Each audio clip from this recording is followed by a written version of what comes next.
ગુજરાતભરમાં અત્યારે કાળઝાળ ગરમી પડી રહી છે અને તાપમાનનો પારો 44 ડિગ્રીને પાર પહોંચી ગયો છે. આવી અસહ્ય ગરમી વચ્ચે બનાસકાંઠાના રાંધનપુર શહેરમાંથી માનવતા અને સેવાનો એક ખૂબ જ મીઠો ઘૂંટડો સામે આવ્યો છે. રાંધનપુરના જાણીતા સમાજ સેવક અને પત્રકાર રોહિત કેશવલાલ મહેતાના જન્મદિવસ નિમિત્તે રાંધનપુર એસટી બસ સ્ટેન્ડ ખાતે હજારો મુસાફરો માટે વરિયાળી સાકરના ઠંડા શરબતનો ભવ્ય સેવા કેમ્પ યોજાયો હતો.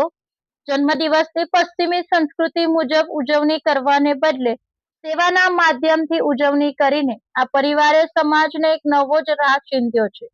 રાંધનપુર શહેરમાં છેલ્લા કેટલાક દિવસોથી સૂર્યદેવ કોપાયમાન થયા છે. 44 ડિગ્રીથી વધુ તાપમાન અને લૂના કારણે લોકો ત્રાહિમામ પોકારી ઉઠ્યા છે.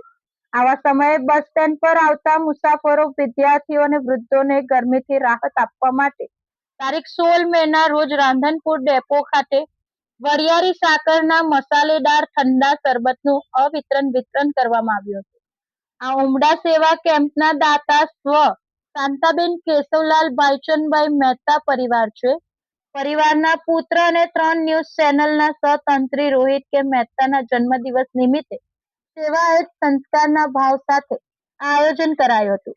સવારે 10 વાગ્યાથી સાંજે 6 વાગ્યા સુધી ચાલેલા આ કેમ્પમાં એસટીના ડ્રાઈવર, કંડક્ટર, રિક્ષા ચાલકો અને રાહદારીઓ સહિત 5000થી વધુ લોકોએ આયુર્વેદિક ગુણોથી ભરપૂર ઠંડા શરબતનો લાભ લઈ ગરમીમાં શાંતિ અનુભવી હતી. આ કેમ્પને સફળ બનાવવા રાંધનપુર જૈન સંઘના પ્રમુખ હરેશભાઈ મસારિયા, બનાસ બેંકના વાઇસ ચેરમેન કેશુભા પરમાર અને ડેપો મેનેજર વિશાલભાઈ ગોહિલ સહિતના અગ્રણીઓએ ખડેપગે રહ્યા હતા. તો સાથે જ સુરેખાબેન ભેમાણી, સંગીતાબેન જોશી અને બીનાબેન શાહ સહિતની મહિલાઓએ પણ શરબત બનાવવાથી લઈને વિતરણ સુધીની તમામ જવાબદારીઓ હસતા મુખે નિભાવી નારી શક્તિનું ઉત્તમ ઉદાહરણ પૂરું પાડ્યું છે. ખરેખર જ્યારે સમાજમાં આવા સેવાભાવી પરિવારો અને અગ્રણીઓ આગળ આવે છે ત્યારે કાળઝાળ ગરમી પણ આકરી લાગતી નથી.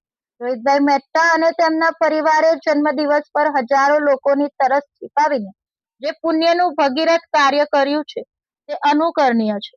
અમે પણ ચેનલ તરફથી રોહિતભાઈને જન્મદિવસની ખૂબ ખૂબ શુભેચ્છાઓ પાઠવીએ છીએ.